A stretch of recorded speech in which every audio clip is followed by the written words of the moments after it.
Hi everybody, this is Lloyd Krasner from Warp Spawn Games, and today I wanted to look at one particular subset of my games. They're called Warp Skirmish games. They're meant to be played on a chessboard, and they're basically little war games. They're all card driven, and you would use as your units miniatures or counters or figurines you could grab from other games, and they're on a wide variety of topics. I've made at least 50 games of this sort, from history, fantasy, science fiction. Of course, we'll be limited in time here, so I'll only be able to really go over maybe a couple of them. So as usual, we're in my site here, and we'll go to game lists, and then from there we'll go into more games, and then we have in the first section titled More Stuff, you'll see a section here called Warp Skirmish. So that's, at some point I tried to collect them all into one spot. However, they're basically all over the site in different sections, and not all of them are here. You know, there's others that were left out that I'd have to go looking for.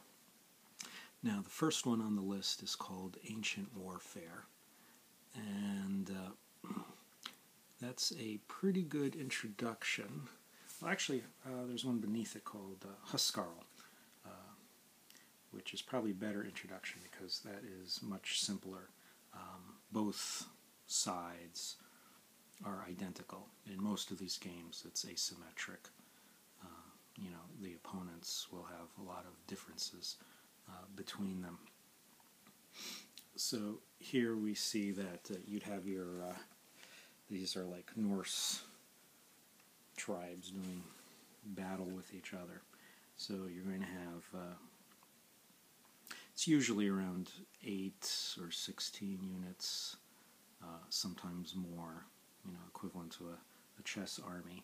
So here you have a chieftain, he's got 3 hits, Huskarl 2 hits, berserkers 2 hits, and warriors and pathfinders each with 1 hit. So, what's key here is the card sets. The cards, I try to make a good mix of cards that will cause attack. So attack cards, they'll be against another unit, and the attack card will have, you know, a number on it, which will be the range.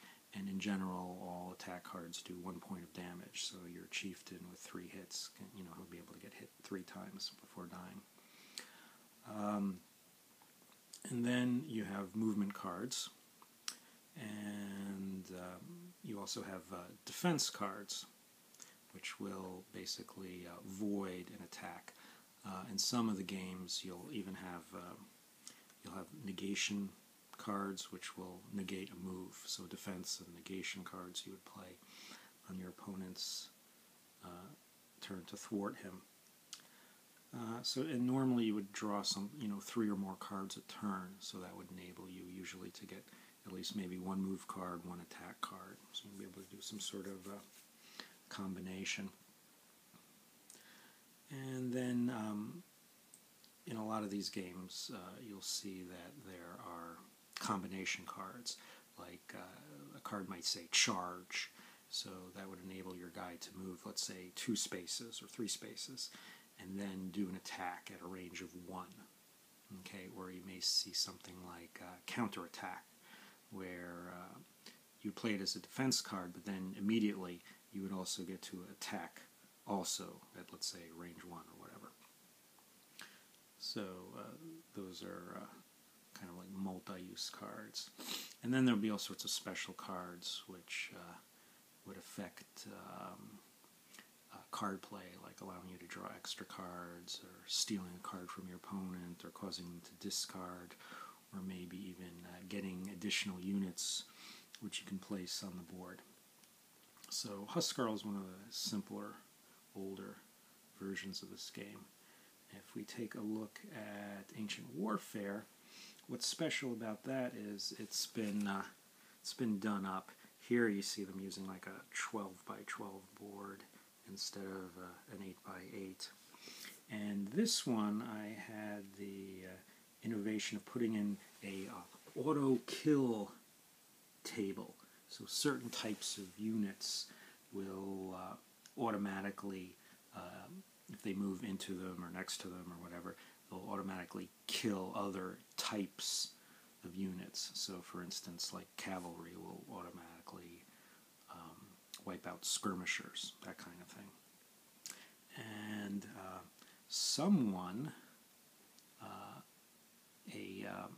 a German gaming group, a guy named Rudi Hofrichter, he actually found this game, and this game actually became their favorite set of rules for this gaming group, because he really liked these auto kill rules, and they were able to play, 3-4 more games in an evening, as opposed to a lot of other rule sets. So these were kind of intended to be used with the what are they called, the DBA? Yeah, the DBA army lists. So there's a whole spectrum of unit types there that would go along with pretty much any DBA list, and then additional ones as well. So for a little more variety. So, and then there's the card list. Okay, so you have your typical move and attack, defense, and some special cards. And then he added, Mr. Rudy added some additional rules that his group uses. Okay, and there's some of the units. Okay, and here's another look at that auto kill table. Okay, so let's go back to the main list. So here there's at least 50 different things.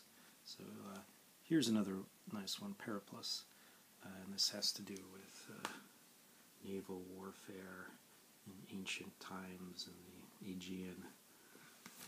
Okay, so somebody made up some nice card sets.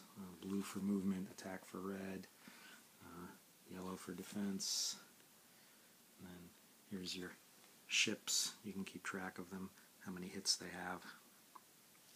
And they even did a board. And then here's counters you can use for the ships. Okay. So that's a nice example where somebody definitely improved on the idea. And let's go down here. I was kind of looking at these last night and thinking, which one would be a good example to show in the video. And the funny part is I kept coming back to, I've got all these things from history and whatnot, but I kept coming back to Spelljammer. If you're not familiar with that, that was a Advanced Dungeons and Dragons list of that's like a whole alternative universe world for them, where your adventurers actually leave the planet they're on, and they're able to travel through space on these modified ships. They're basically spaceships. So it's basically D&D in space, and it was really goofy, but I kind of like that kind of stuff. So I had a whole bunch of these rules around. I think I was able to get them on the cheap, actually. I'm always about 10 years behind everybody else, so by the time I found this, I think I got them on discount. But this one, what I wanted to show you here is, the additional versatility of the skirmish system. So let's see. There's one of those ship. That's an Illithid ship. Mind flayers. Okay. And here you see some of the army lists. So Skro, that's orcs backwards. So they treat all the fantasy races like as alien races here. You'll usually have a flagship. So for, let's see, for the Mind Flayers, that would be their Dreadnought, has 3 hits. You have a couple of larger ships. The Octopus is 2 hits, and then smaller ships, so there's 5 Nautiloids. Now, in the card list, what I included is, this one's a little more extensive. You have some cards that are termed Race Effect, some termed Fleet Effect, and some cards called Ship Effect.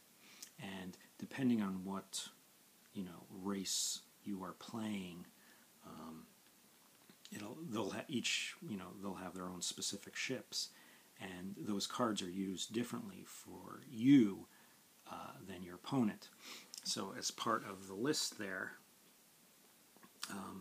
I have, what those cards would do for you as opposed to your opponent. So for instance, let's say with the Skro fleet, you can use your ship effect card as for your battle wagon flagship as catapults and bombards. So that would be an attack of range 4. However, if you wanted to apply it to your Mantis ships, they would act as grappling rams with an attack range of 2. Okay, so multiple uses for that ship effect card. Now you can also, if you drew a race effect card, you can use it as Orc Marines, so an attack range of 1, and you can use it with all of your ships. And if you drew the fleet effect card, you can use it for all of your ships as metal plates, as a defense card. Okay, so that's some of the versatility that you can create here. So, I think that kind of sums it up for the Warp Skirmish games. I hope you enjoyed, and I wish you all good gaming. Thank you.